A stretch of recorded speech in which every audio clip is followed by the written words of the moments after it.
Our trip takes anglers to some of the most iconic rivers in the world, surrounded by vast landscapes that challenge the very definition of beauty. In Montana, the rivers don't just flow, they tell tales of time, of nature's cycles, and of the majestic wildlife that grace their banks. It is a place where bald eagles soar overhead, where bison roam freely, and the trout? Well, they're there in numbers and sizes that will make any angler's heart race.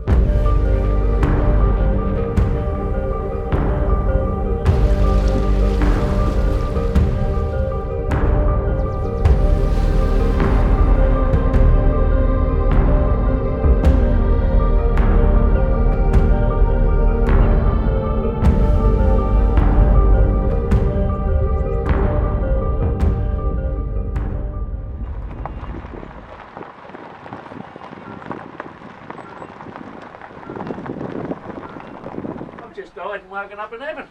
Hey? Are they rising? We've just arrived. We're just settling in and we're talking about the next few days and how great it's going to be. So we're really excited about it. Right on the river, and we're just waiting to see what the evening rise does before getting ourselves set up for the next few days. It's going to be great.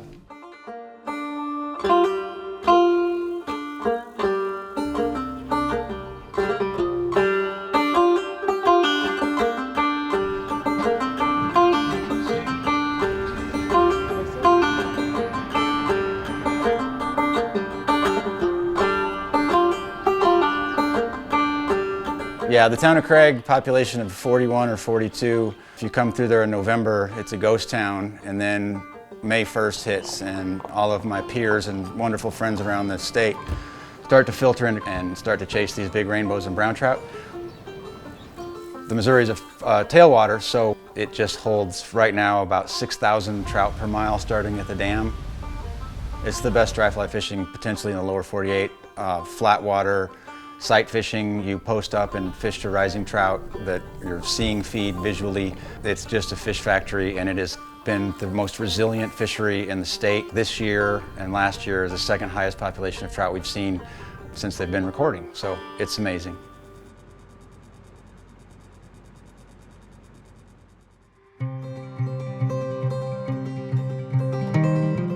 Been waiting a long time for it. Waiting a long time, so it'll be good.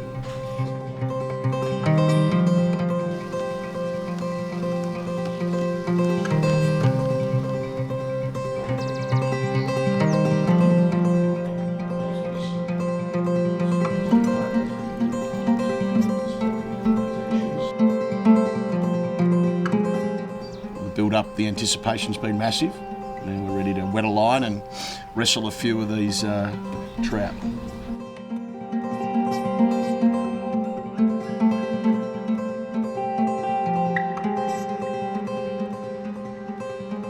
The Missouri River, especially in high summer, is like a fly fisher's dream come true. When we rolled in, we were right in the thick of the prime dry fly fishing season. We experienced these amazing hatches, caddis, PMDs, and then towards the end of our stay, the tiny trichos joined the party. What was cool about the Missouri was that it offered a kind of choose-your-own-adventure for anglers. For folks who love the thrill of catching large numbers of fish, using nymphs is the way to go. With a good guide pointing them in the right direction, it was pretty standard to see boats pulling in 20, 30, sometimes even more fish in a day. But for those who prefer to headhunt rising fish, the dry fly action on the Missouri is pretty hard to beat. These are trophy-sized resident fish that are pretty picky, so it was all about getting your fly selection right to match whatever was hatching at the moment. And even when that was sorted, it was about making that perfect cast and presentation. It was more challenging for sure. You might not catch as many, but when you did hook one, the feeling of accomplishment for our guests was unbeatable. Stick there, that's by the nets right there.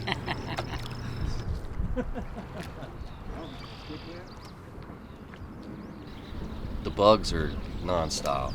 There's a lot of places in the world where dry fly fishermen go and sit and wait on the bank for these hatches to, might be 2 days before some of these hatches happen. Out here they happen every day.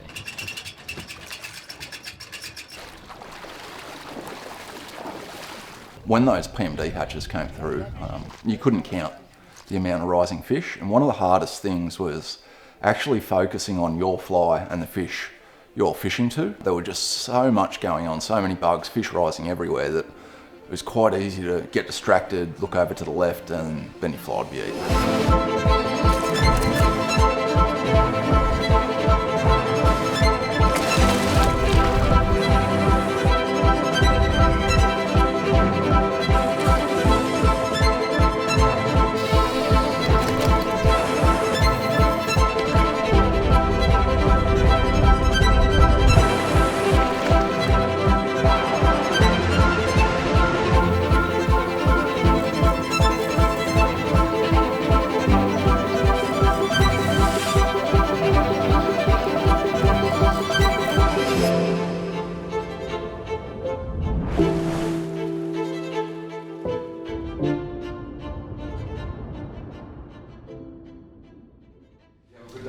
Oh, nervous.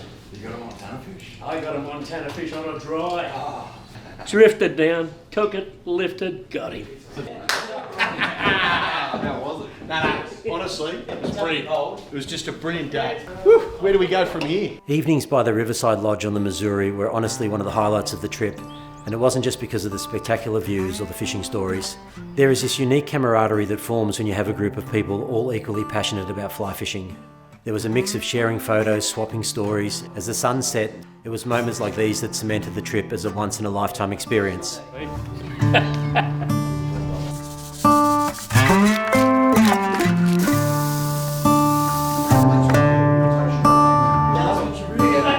Just about coming together and celebrating it. For a day on the river.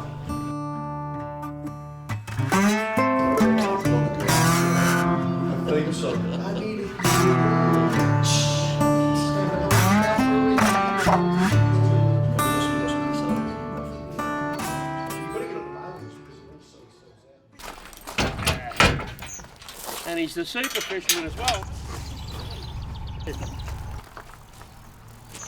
We shifted our location from the serene environment of the Missouri to the contrasting terrains of Dillon.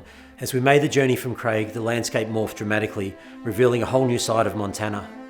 The drive was nothing short of breathtaking, with vast expanses giving way to the stark beauty of Dillon's arid terrains. Its reputation as a central hub for accessing some of the state's most iconic trout streams was well deserved, and it was this strategic position combined with the unique experience each river offered that made Dillon an unmissable stop for any serious fly fisher. Starting with the Beaverhead River, this waterway epitomises what many anglers dream of when they think of Montana fly fishing. Its status as a tailwater ensured that even in the peak of summer, the river remained cool, offering consistent flows that trout just thrive in. And it isn't just any trout. The Beaverhead boasted some of the largest specimens in the continental US. Its hatches are legendary, with PMDs, caddis, golden stones and hoppers making their presence felt as the warmer weather rolls in. For many, the Beaverhead alone is reason enough to visit Dillon. Yet Dillon doesn't just rest on the laurels of one river. The Big Hole, with its pristine freestone waters, presents an experience that is just as much about the journey as it is about the fishing. This is the Big Hole River. We got 135 miles of floatable water. We're on the lower end. It's one of the last natural flowing freestone blue ribbon trout rivers in the U.S. It holds grayling, brook trout, rainbows, browns, whitefish. What am I missing? It's got everything. It's our job to find them.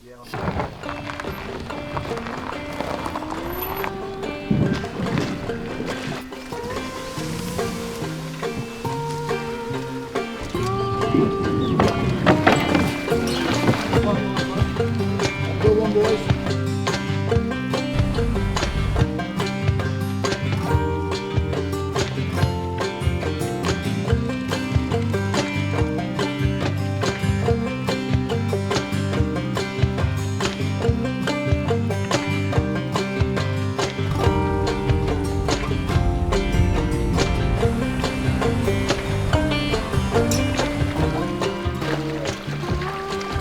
What do we got? El Blanco. El Blanco. We don't want that fish. In the township of Dillon, Anderson and Platt provide us with an enchanting old-school experience. Their shop, with its welcoming hunting dogs and friendly faces, exudes a warmth that is hard to put into words. The expertise they brought, especially when it came to rivers like the Beaverhead, Jefferson and Big Hole, was second to none. Their unparalleled knowledge of local fly patterns for these diverse fisheries was invaluable. Stokes. Hell's going on? Stokes. Just trying to sort it all out. Figure it out, man. Figure it out. Where are you off to? Beef. The secrets. Real secret. Okay, I guess we'll go fish.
Breadsticks, extra carbs.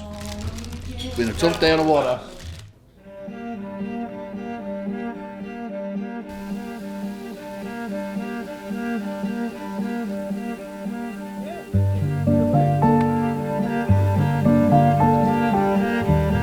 The accommodations were, in many ways, the unsung heroes of our journey. The very essence of these lodgings was to encourage participants to let their guards down, to let go of the world they'd left behind, and to wholeheartedly immerse themselves in the authentic Montana experience.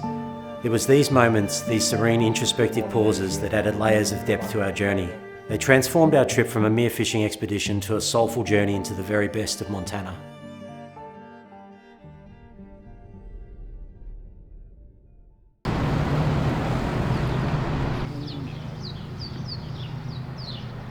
The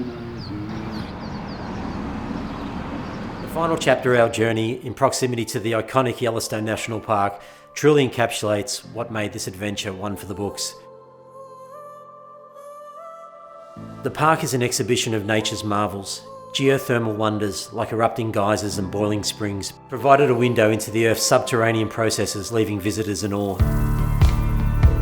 Yet it wasn't just about the dramatic landscapes. The fishing experience there is unparalleled. The park's pristine waters, home to wild cutthroat trout, beckoned anglers to tread off the common paths and discover fishing spots, while not far off the road, can only be considered wilderness. But Yellowstone's allure didn't just stop at its waters. The land itself was alive and teeming with majestic creatures. Bison roaming freely along the roads served as a gentle reminder of the vastness and wildness of this land.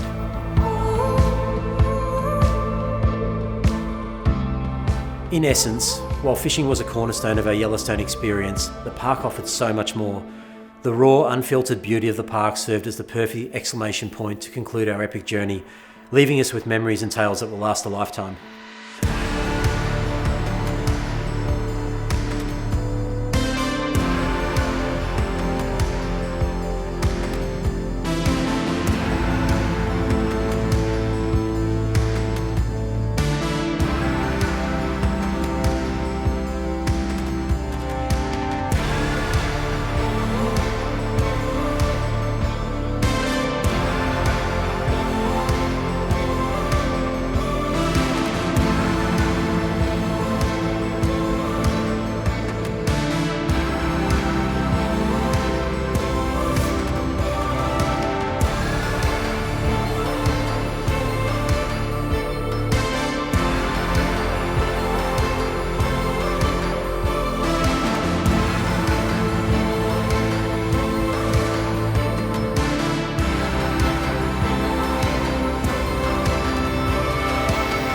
Our Montana adventure is a testament to the age-old saying that it's about the journey, not just the destination. It is a journey of amazing fishing, awe-inspiring landscapes, comfortable lodging, and friendships forged along the way.